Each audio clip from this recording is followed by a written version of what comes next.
Assalamualaikum warahmatullahi wabarakatuh. Gimana anak-anak kabarnya? Alhamdulillah. Pada saat ini kita akan belajar mengenai reproduksi pada hewan. Sebelum kita belajar, ayo kita awali bersama dengan baca basmalah bersama-sama. Bismillahirrahmanirrahim. Oke anak-anak, kalau di minggu kemarin kita belajar mengenai reproduksi pada tumbuhan, reproduksi vegetatif dan generatifnya, begitu juga pada hewan kita akan belajar mengenai reproduksi vegetatif, generatif, daur hidup, dan teknologi reproduksi pada hewan. Yang pertama, reproduksi vegetatif atau aseksual pada hewan dilakukan melalui beberapa cara. Yang pertama, fragmentasi, yaitu cara perkembangbiakan aseksual menggunakan fragmen atau potongan tubuh. Contoh planaria. Dari fragmentasi ini, jadi kalau satu planaria dipotong menjadi 3, ada badan, kepala, dan ekor, dipotong menjadi 3 itu, maka masing-masing akan membentuk satu hewan planaria yang utuh. Jadi bagian ekor akan membentuk badan dan kepala, bagian badan akan membentuk ekor dan kepala, sedangkan bagian kepala akan membentuk badan dan ekor. Bisa dipahami? Reproduksi vegetatif yang kedua dengan tunas. Tunas ditandai dengan munculnya tonjolan pada tubuh induknya. Contoh hidra dan obelia. Yang ketiga, membelah diri. Memisahnya tubuh induk menjadi 2 individu yang sama besar. Contoh amuba. Yang keempat, partenogenesis. Terbentuknya individu baru tanpa melalui pembuahan. Contoh pada lebah dan kecoa. Pada lebah, jadi tetap ada lebah betina dan lebah jantan. Hanya saja kalau terjadi partenogenesis, jadi individu baru terbentuk hanya melalui ovum saja, tanpa didahului fertilisasi. Reproduksi seksual atau generatif pada hewan. Hewan yang melakukan reproduksi seksual ditandai dengan adanya hewan jantan dan betina. Kemudian didahului oleh fertilisasi atau pembuahan. Keturunan yang dihasilkan bervariasi.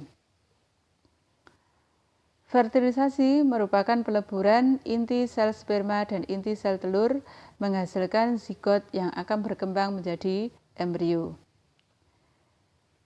Dilihat dari tempat pertemuan antara sperma dan ovum, fertilisasi dibedakan menjadi 2. Ada fertilisasi eksternal dan internal. Fertilisasi eksternal yaitu pertemuan antara ovum dan sperma terjadi di luar tubuh. Contoh pada ikan dan katak. Fertilisasi internal yaitu pertemuan antara sperma dan ovum terjadi di dalam tubuh. Umumnya hewan yang melakukan fertilisasi internal punya alat kopulasi atau alat khusus untuk memasukkan sperma. Contoh burung dan tikus. Berdasarkan cara perkembangan embrionya, hewan yang berkembang biak secara seksual dibedakan menjadi 3, ovipar, vivipar, dan ovovivipar. Ovipar, perkembangbiakan hewan dengan cara bertelur. Vivipar, perkembangbiakan hewan dengan cara melahirkan. Ovovivipar, perkembangbiakan hewan dengan cara bertelur dan melahirkan. Untuk hewan yang perkembangbiakannya secara ovovivipar, embrio hewan ini berkembang dulu di dalam telur. Telur masih dalam tubuhnya. Setelah cukup umur, embrio akan menetas dan keluar dari tubuhnya seperti melahirkan. Siklus hidup atau daur hidup. Siklus hidup adalah proses pergiliran makhluk hidup dari terbentuknya zigot, tumbuh, dan mampu menghasilkan zigot kembali. Antar hewan tidak sama. Sebagian hewan ada yang mengalami metamorfosis. Metamorfosis merupakan peristiwa perubahan bentuk tubuh secara bertahap, dimulai dari larva hingga dewasa. Metamorfosis dibedakan menjadi dua, ada metamorfosis sempurna dan tak sempurna. Pada serangga, metamorfosis sempurna melalui tahapan telur, larva, pupa, dewasa. Sedangkan pada serangga kalau metamorfosenya tak sempurna, maka fasenya telur, nimfa, dewasa. Metamorfosis sempurna contoh pada katak. Metamorfosis tak sempurna contoh pada belalang.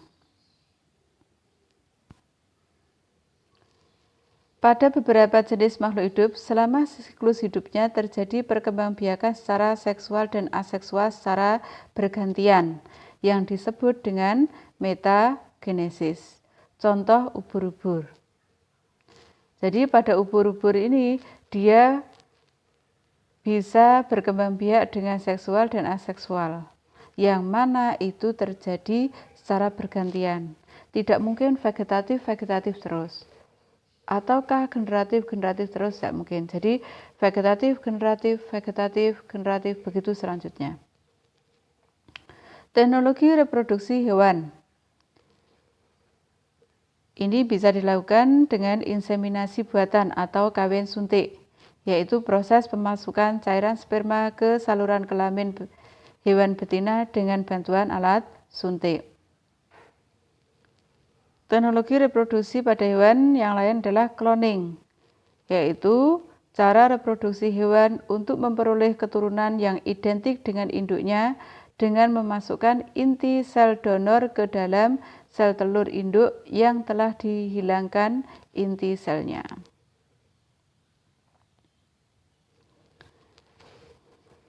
Demikian anak-anak sekelumit tentang reproduksi pada hewan. Mudah-mudahan bisa kalian pahami, dan sebagai tugas ini, mengapa hewan yang fertilisasinya eksternal mempunyai telur yang banyak? Berikan alasannya, silahkan kalian tulis di buku tulismu, dan kita akhiri belajar kita di hari ini dengan baca doa setelah belajar. Allahumma inni astaudiuka ma 'allamtanihi warduduhu ilayya inda hajati ilaih wa la tansanihi ya rabbal alamin. Wassalamualaikum warahmatullahi wabarakatuh.